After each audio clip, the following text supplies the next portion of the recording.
All right, today we're headed to Istanbul to talk about one of the most incredible buildings on Earth.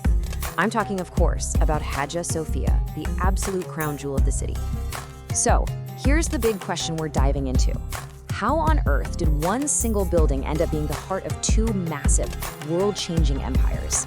And what does its story really tell us about how history, culture, and faith all collide? Okay, so what is Hagia Sophia really? I mean, at its core, it's this mind-blowing piece of architecture that's had like 4 different lives. Seriously, it was the main cathedral for Eastern Christianity, then it became a grand imperial mosque, then it was turned into a public museum for a while, and now it's a mosque again. And every single one of those identities has left its fingerprint on the place. So to really get the full picture, here's our game plan. We'll look at why it's Istanbul's crown jewel, take a trip through its imperial history, geek out over its architecture, see how different cultures came together inside, and then wrap up with some tips if you're ever lucky enough to visit. All right, first up, Istanbul's crown jewel. Okay, let this sink in for a second. 537 AD. We're talking about a building that's been standing for over 1.5 millennia. I mean, when this thing was built, the Roman Empire was still around. It has literally watched empires rise and fall right from its doorstep. And that incredible long history is what makes its story so compelling. It's truly been on a journey through empires. This isn't just some old building sitting there. Its very identity has changed over and over again.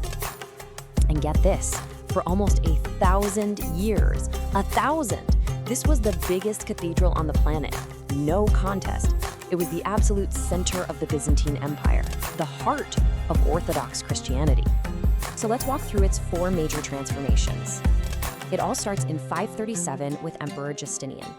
Fast forward to 1453, a huge turning point. Sultan Mehmed the Conqueror takes the city and Hagia Sophia becomes an imperial mosque. Then, in the 20th century, a total switch up. It's made into a secular museum, kind of a symbol for a new era. And that brings us to today, where it's once again an active mosque. But look, the history is just one part of the magic. Architecturally, this place is a masterpiece. We're talking about a dome that literally looks like it's floating. Yeah, that quote nails it. It really does feel like it's floating.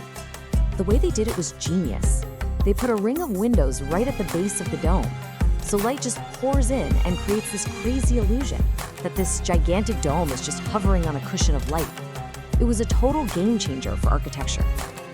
And the dome is just the start. Inside is this incredible mashup from all its different eras. You've got these huge domes and arches from the Byzantine times, you've got glittering gold mosaics, and then right next to them, you'll see massive marble columns that were actually taken from even older ancient temples. And then, bam, these enormous Islamic calligraphy panels. It's like walking through a history book.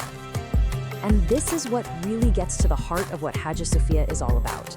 It's this place where different cultures and religions are not just sitting next to each other, they're literally fused together, woven into the very stone and gold of the building. And this is what makes the place so mind-bendingly unique.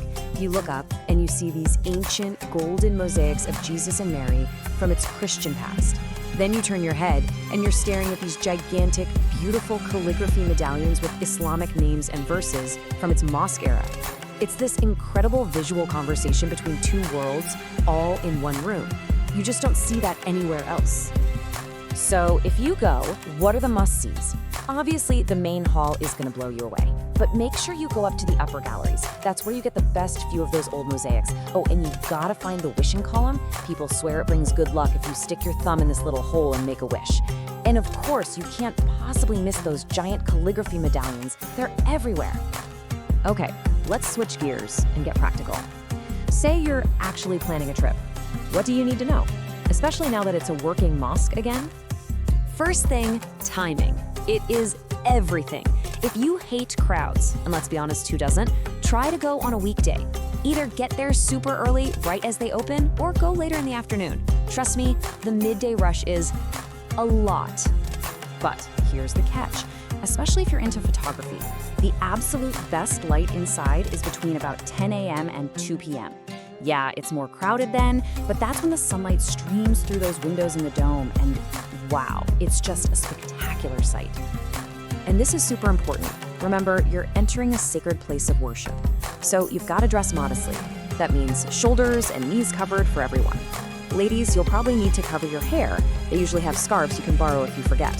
You'll go through a security check, and hey, if you're there during prayer times, just be quiet and respectful. It's just common courtesy. So that brings us back to the big picture. Hagia Sophia isn't just a museum piece. It's a living, breathing monument that's still evolving. It's been a symbol of empire, a symbol of faith, a symbol of cultures meeting. So the real question is, as it continues its journey, what's next? What will it mean to people 100 years from now? That's a chapter that's still being written.